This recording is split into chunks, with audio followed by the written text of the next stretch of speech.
Welcome to Sobat Luther. Kembali lagi bersama Bambang Luther. Aku Huha Antam. Kita langsung gas saja. Dikejar istri CEO-ku. Bab 2338. Kill tidak menyangka dia akan kalah. Terutama dengan keadaan memiliki kotak 1000 mekanisme. Namun, dia pada akhirnya tetap kalah. Bahkan kalah dengan puas. Dia sudah mengerahkan seluruh kemampuannya. Tetapi Harit tetap berhasil menghancurkan semuanya. Selain itu, jika tadi Harit tidak berbelas kasihan pada serangan terakhir, saat ini Kill mungkin sudah terluka parah. Kill sudah menghormati harga dirinya. Dia tentu saja tidak ingin mempermalukan dirinya lagi. Dengan begitu, orang lain akan lebih meremehkannya.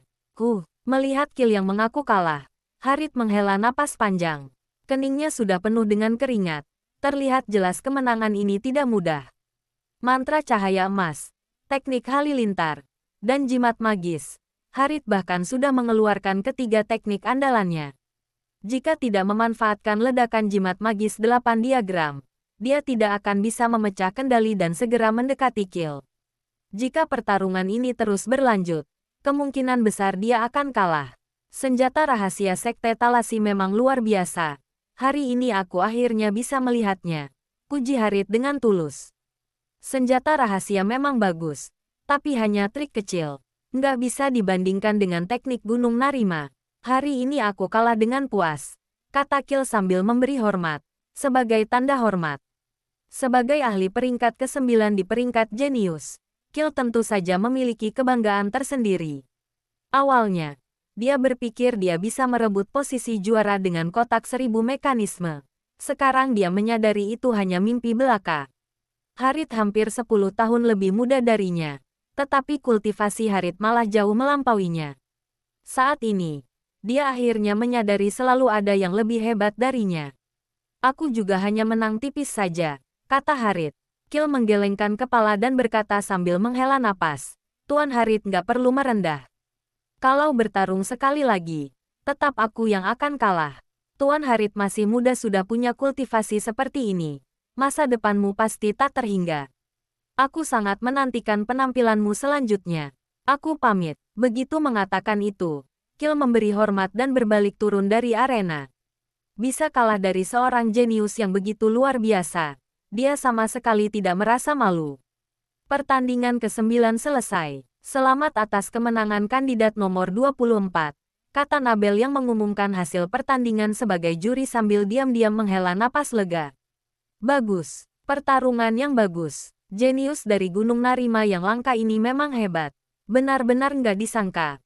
Masih muda pun sudah punya kultivasi seperti ini. Kita yang tua ini benar-benar malu. Kemenangan Harit mengundang tepuk tangan dan komentar para penonton di bawah arena. Sejak awal, sebagian besar orang mengira Kill akan memenangkan pertandingan. Sebagai ahli peringkat ke-9 di peringkat jenius, dia memiliki rekam jejak yang tak terkalahkan dan ditambah lagi dengan bantuan kotak 1000 mekanisme. Mereka merasa ahli seperti ini layak untuk menjadi juara. Namun, tidak ada yang menyangka Harit ternyata menyimpan kemampuan yang begitu hebat. Bisa menguasai 3 teknik dengan sempurna, sehingga memiliki penyerangan dan pertahanan tanpa celah.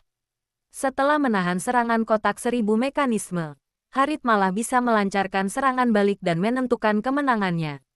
Dengan bakat, kultivasi, dan sikap seperti ini, bisa dipastikan pencapaiannya kelak pasti akan menyamai relay.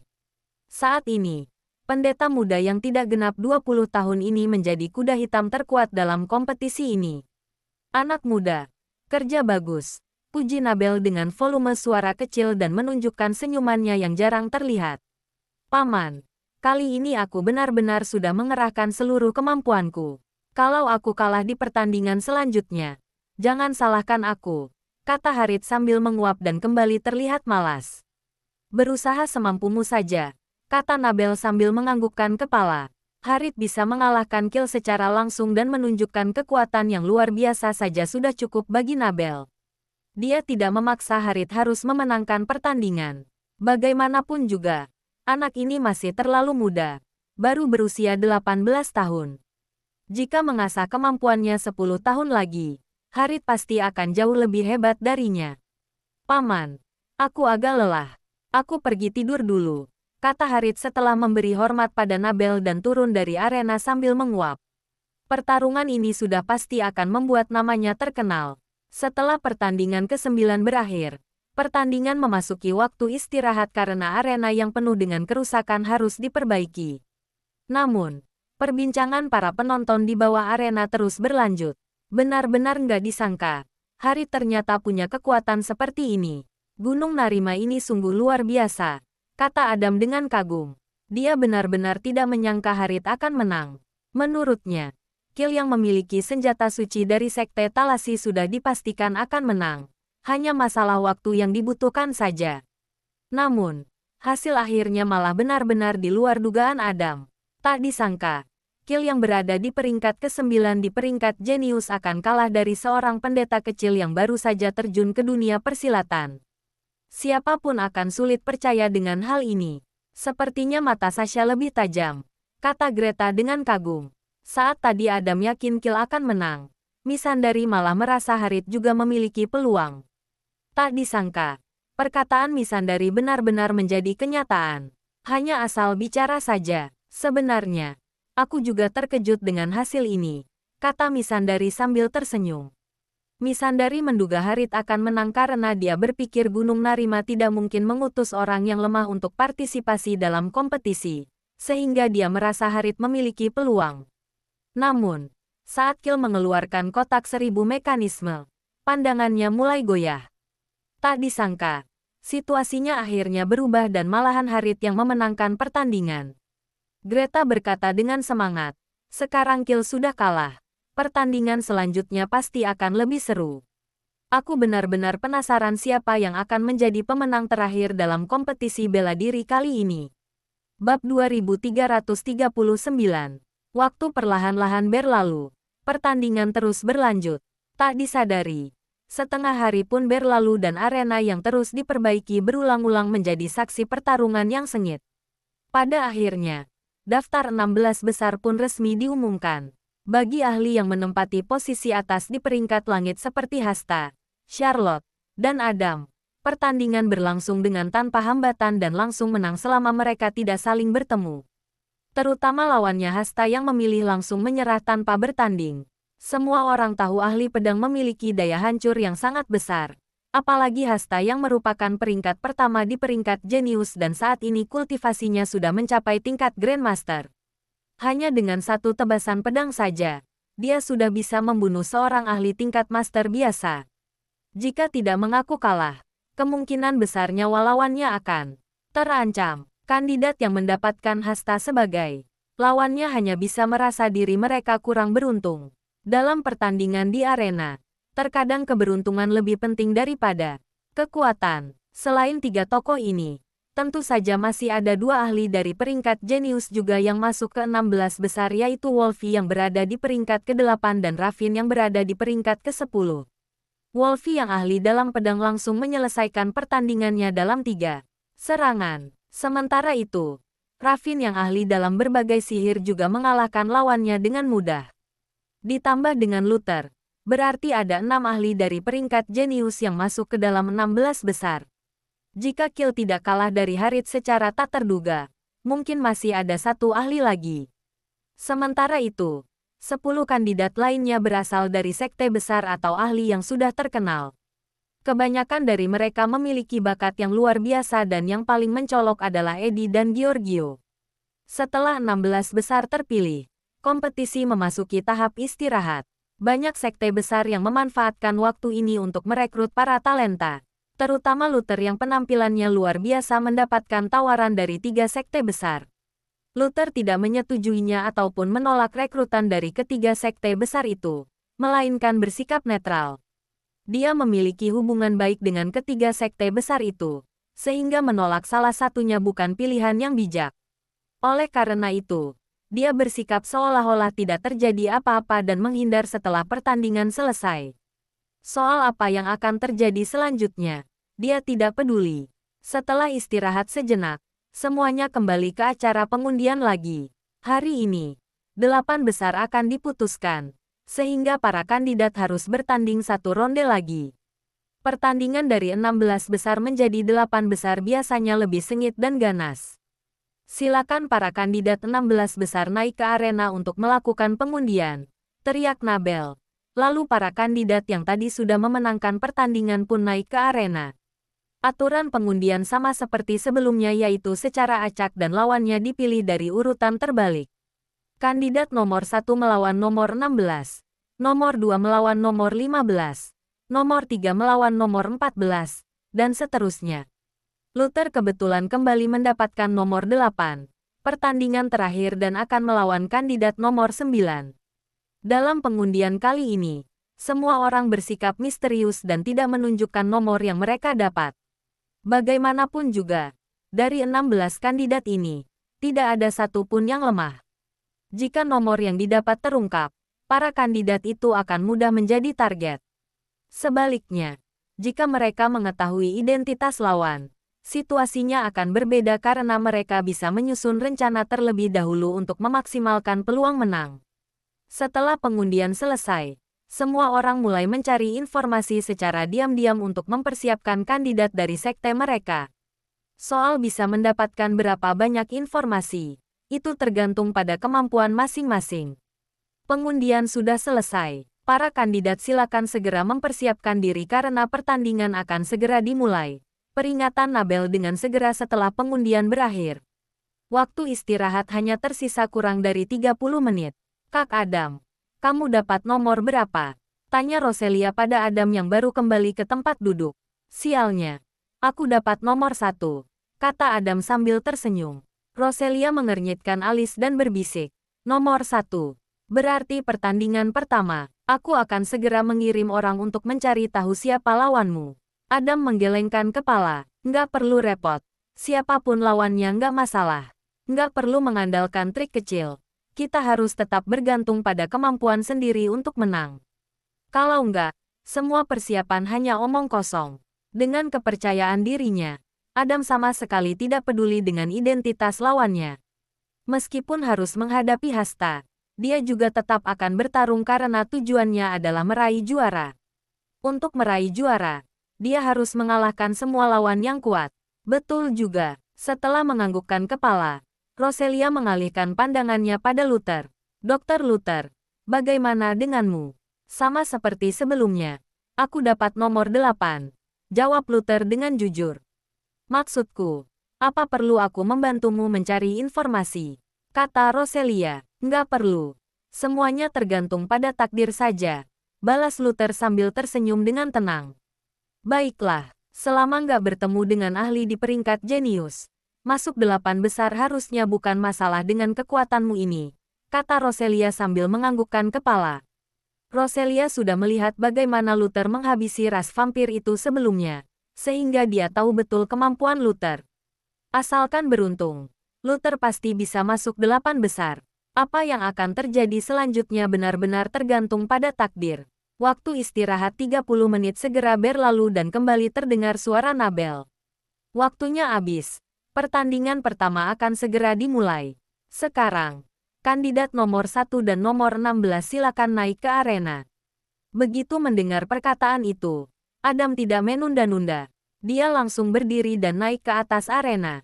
Beberapa detik kemudian, seorang pria yang duduk di bangku persiapan dan berpakaian putih dengan pedang panjang di punggungnya perlahan-lahan berdiri dan mulai naik ke atas arena. Ekspresinya terlihat dingin dan auranya tajam. Dia adalah Astor, murid utama dari sekte mistis yang misterius. Bab 2340. Kemunculan Astor menarik perhatian banyak orang. Sekte mistis terkenal sangat misterius di dunia persilatan. Meskipun muridnya hanya beberapa orang saja, semuanya memiliki bakat yang luar biasa. Terutama teknik mengendalikan pedang dari sekte ini yang sangat kuat sampai membuat sekte pedang merasa sangat iri. Oleh karena itu, setiap kali dia naik ke arena, dia akan menjadi pusat perhatian. Selain karena identitas Astor sebagai murid dari sekte mistis, orang-orang juga dengan teknik mengendalikan pedang. Sayangnya, meskipun dia berhasil melewati rintangan dan masuk ke 16 besar, dia masih belum pernah menggunakan teknik mengendalikan pedang. Lebih tepatnya, belum ada lawan yang mampu memaksanya untuk menggunakan teknik andalan sekte ini.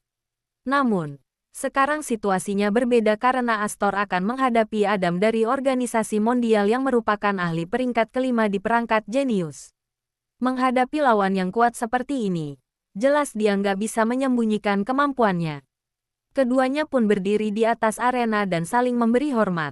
Aku Adam dari organisasi mondial, kata Adam untuk memperkenalkan diri sambil memberi hormat. Aku Astor, murid utama Sekte Mistis, kata Astor dengan dingin. Aku dengar Sekte Mistis menguasai teknik mengendalikan pedang, jadi bisa memenggal kepala orang dari jarak ribuan meter. Apa kabar itu benar? Tanya Adam dengan penasaran. Dunia ini begitu besar dan banyak hal yang aneh. Masih ada banyak hal yang belum pernah dilihatnya. Benar atau enggak? Nanti kamu akan tahu. Jawab Astor dengan ekspresi yang tetap tenang. Nada bicaranya terdengar tenang, seolah-olah tidak menganggap Adam sebagai ancaman. Adam mengernyitkan alis, lalu tersenyum santai. Oh, baiklah. Aku sangat menantikan penampilanmu selanjutnya. Seorang pemuda yang baru terjun ke dunia persilatan ini malah meremehkan Adam. Apakah Astor ini terlalu percaya diri atau bodoh? Astor dari Sekte Mistis melawan Adam dari organisasi mondial. Kalian tebak, siapa yang akan menang? Apa masih perlu tanya? Tentu saja Adam. Kamu pikir peringkat kelima di peringkat jenius itu hanya main-main? Itu semua hasil dari perjuangannya. Aku dengar kultivasi Adam sudah mendekati ambang tingkat Grandmaster. Ditambah lagi, ada berbagai teknik andalan dari organisasi mondial. Sepertinya Astor nggak mampu melawannya. Itu belum tentu. Setahuku, kultivasi Astor juga nggak rendah dan teknik mengendalikan pedang yang legendaris juga. Jadi dia nggak kalah dari Adam. Benar, dalam pertandingan di arena, situasi bisa berubah. Nggak sampai detik terakhir. Nggak ada yang bisa memastikan siapa yang akan menang sebelumnya kalian juga terus bilang kill akan menang. Tapi hasilnya, meskipun sudah menggunakan semua teknik, dia tetap kalah dari Harit. Melihat kedua kandidat di atas arena, penonton di bawah arena terus berdebat. Ada yang merasa Adam akan menang. Ada juga berpikir Astor adalah kuda hitam. Semua memiliki pendapat masing-masing dan tidak ada yang bisa meyakinkan sesama. Kedua kandidat sudah siap. Pertandingan pertama untuk masuk 8 besar resmi dimulai. Kata Nabel dengan lantang untuk mengumumkan pertandingan dimulai setelah memastikan kedua kandidat tidak ada masalah. Suasana yang tadinya gaduh pun langsung menjadi hening. Semua orang menatap fokus ke atas arena, takut akan melewatkan momen seru antara kedua ahli. Silakan, kata Adam sambil mengulurkan satu tangannya, seolah-olah siap untuk bertarung. Astor juga tidak segan lagi. Dia mengentakkan kaki dan berubah menjadi bayangan, lalu segera maju dan melayangkan pukulan pada Adam. Suara serangannya yang keras menunjukkan betapa luar biasanya kekuatannya. Kebanyakan orang hanya tahu keterampilan pedang Astor hebat, tetapi mereka tidak tahu kemampuan tinjunya juga sangat mengesankan. Lawan-lawan yang dihadapinya sebelumnya bahkan tidak sempat memaksanya untuk menarik pedangnya. Bertarung dengan tinju, kata Adam sambil tersenyum. Dia tidak menghindar, melainkan melayangkan satu pukulan juga. Bang! Tinju dari kedua belah pihak bertabrakan di udara dan terdengar suara ledakan. Gelombang energi yang kuat menyebar ke segala arah. Adam berdiri tegak dan tidak bergerak sedikit pun. Sedangkan Astor mundur beberapa langkah dan tangannya kesemutan. Kelihatan jelas, Astor masih kalah dalam hal kekuatan dan kultivasi. Astor mengernyitkan alis, lalu menundukkan kepala untuk melihat lengannya dan ujung jarinya tanpa sadar berkedut beberapa kali. Adu tinju tadi merugikannya. Dalam segi kekuatan, dia mengakui dia masih kalah dari Adam. Namun, pertarungan di atas arena bukan hanya mengandalkan kekuatan, keterampilan dan teknik mematikan juga. Tinju angin halilintar. Astor langsung menyemburkan energi astral dan mengalir ke kedua tinjunya, lalu kembali menyerang. Kedua tinjunya menyerang dengan liar sampai langsung mengeluarkan ratusan pukulan yang berubah menjadi bayangan tinju di udara, sehingga membuat orang kebingungan. Menarik juga, kata Adam yang tetap berdiri tegak dan mengeluarkan teknik yang sama dengan Astor. Kedua tinju bergerak dengan cepat dan gelombang energi juga terus meledak. Keduanya menyerang dengan makin cepat dan kuat, sehingga suaranya juga makin keras. Para penonton di bawah arena tidak bisa melihat gerakan keduanya dengan jelas. Hanya terlihat bayangan-bayangan tinju yang memenuhi langit dan tidak bisa membedakan posisi keduanya. Ini pertama kalinya mereka melihat pertarungan yang begitu sederhana, tetapi brutal. Keduanya tidak menghindar dan benar-benar beradu tinju. Mereka saling menyerang dan sama sekali tidak berniat untuk mundur. Mereka bertarung dengan semangat yang kuat dan gigih. Bersambung. Tetap semangat. Sampai jumpa. Untuk lanjut bab berikutnya bantu subscribe agar channel ini dapat berkembang.